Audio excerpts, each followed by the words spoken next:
Students, welcome back to our channel English grammar by Raju sir.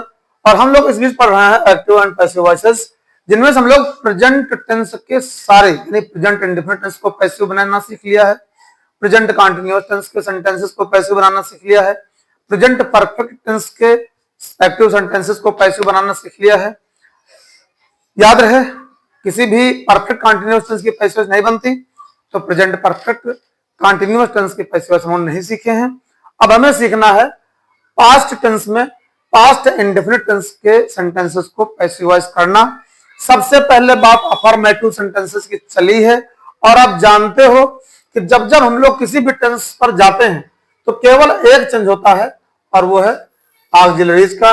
हम tense के अनुसार सहायक क्रिया चेंज करते हैं, यानी सब्जेक्ट और ऑब्जेक्ट के स्थान आपस में बदलेंगे, टेंस के अनुसार हेल्पिंग वर्ब देंगे, जो भी वर्ब हमें उस टेंस में मिली हुई उसको थर्ड फॉर्म में ले जाएंगे, और नए ऑब्जेक्ट से पहले बाय लगाएंगे।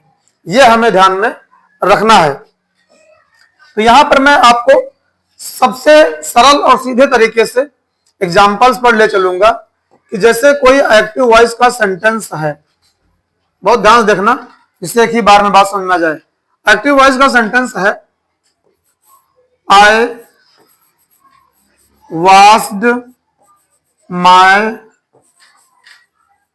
Clothes, I washed my clothes, और छोटा सा दिया। यहां पर जो हमें वर्ब मिली है वॉश्ड, ये V2 है, और पास्ट इंडेफिनिट टेंस की ओर इशारा कर रहे हैं कि ये सेंटेंस जो एक्टिव वॉइस का हमें मिला है ये अफर्मेटिव है, लेकिन पास्ट इंडेफिनिट का है। इसे हम जब पैसिव में चेंज करेंगे तो पहले सब्जेक्ट को ऑब्जेक्ट, ऑब्जेक्ट को सब्जेक्ट बनाएंगे। ऑब्जेक्ट है माय क्लॉथ्स, हम सब्जेक्ट बना लेंगे माय क्लॉथ्स को, माय क्लॉथ्स। अब क्योंकि प्लूरल है इसलिए वाज या वेयर में से हम वेयर लाएंगे, माय क्लॉथ्स वेयर। फिर वर्ब को थर्ड फॉर्म में, वाज की थर्ड फॉर्म वास्ड ही होती है, वास, वास्ड, वास्ड। हम पहचानेंगे कैसे कि ये V2 है और ये V3 है। अगर सहायक क्रिया साथ में नहीं है तो समझ जाइए वर्ब की सेकंड फॉर्म है, और अगर कोई भी ऑक्सिलरी, कोई हेल्पिंग वर्ब सहायक क्रिया साथ में है तो समझ जाइए वर्ब की थर्ड फॉर्म है। इसके बाद हम बाय प्रीपोजिशन का यूज करेंगे, और हमारा सब्जेक्ट जो आय है इसको ऑब्जेक्टिव केस में लिख देंगे me, my clothes were washed by me. इसी तरह से जैसे कोई सेंटेंस हमें एग्जांपल के रूप में मिला एक्टिव वॉइस में,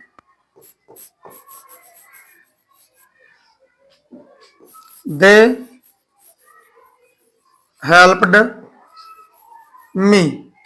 जब इसे आप पैसिव में चेंज करेंगे, मी सब्जेक्ट बन जाएगा आई, सिंगुलर है, सहायक क्रिया ऑक्सिलरी हेल्पिंग वर्ब देंगे वाज, हेल्प की थर्ड फॉर्म हेल्प्ड, इसके बाद बाय, और दे का objective case them.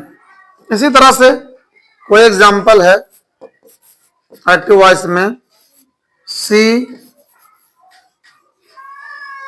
Studied English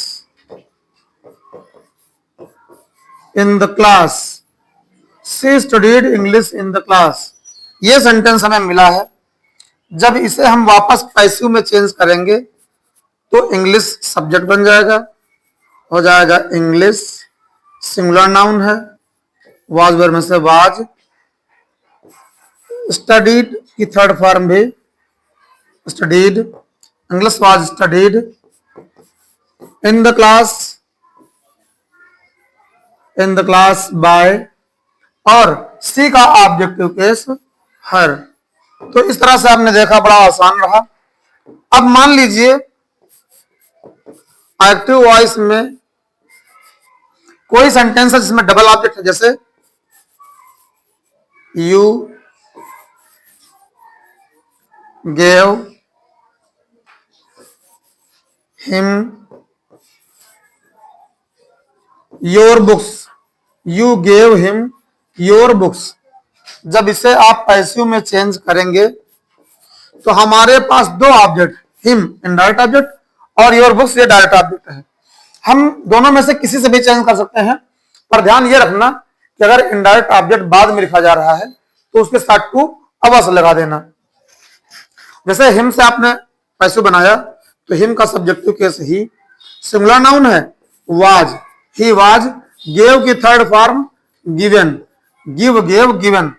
अब क्या given? Your books, given your books. इसके बाद बाय, और यू का ऑब्जेक्टिव केस यू ही होता है। इसी तरह से अगर आप योर बुक्स से चाहें तो कर सकते हैं, योर बुक्स प्लूरल है, वर हो जाएगा, योर बुक्स वर गिवन। अब हिम बाद में लिखेंगे, इनडायरेक्ट ऑब्जेक्ट है, टू लगा दीजिए, गिवन टू हिम बाय, और यू का ऑब्जेक्टिव केस यू। तो इस तरह से आपने देखा कि अपने रूल्स पर अगर हम लोग रहें, केवल हम ये ध्यान रखें कि पैसिव वॉइस करते समय हमें पास्ट इंडेफिनिट टेंस के एक्टिव वॉइस को जब पैसिव में चेंज करेंगे तो वाज या वेयर का यूज हमें करना ही है। और यदि डबल ऑब्जेक्ट आ जा रहे हैं तो उनमें से हम किसी से भी हेल्प कर सकते हैं। आप इनको ध्यान से नोट कर लीजिए, समझ लीजिए, कोई क्वेश्चन पूछ लीजिएगा